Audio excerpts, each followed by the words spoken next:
Defensiv-Leberkäse verteidigt besser als 2 Doppelzentner Pfefferspray.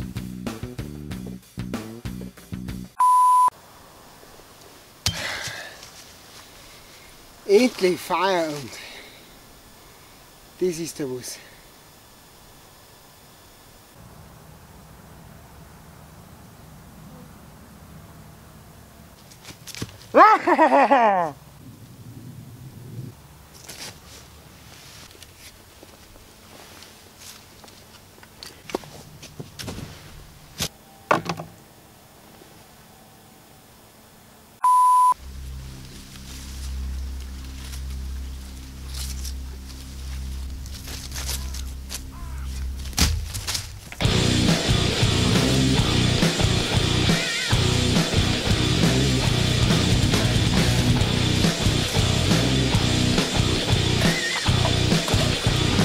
Fix!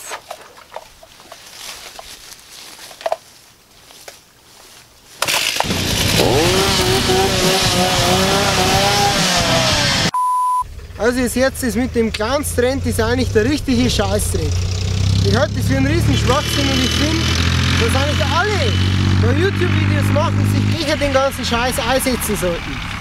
Jetzt schaut auf, was macht's, sonst hört es so auf. Und bei allem, was auf YouTube hochladet. Satzfreundlich! Wow!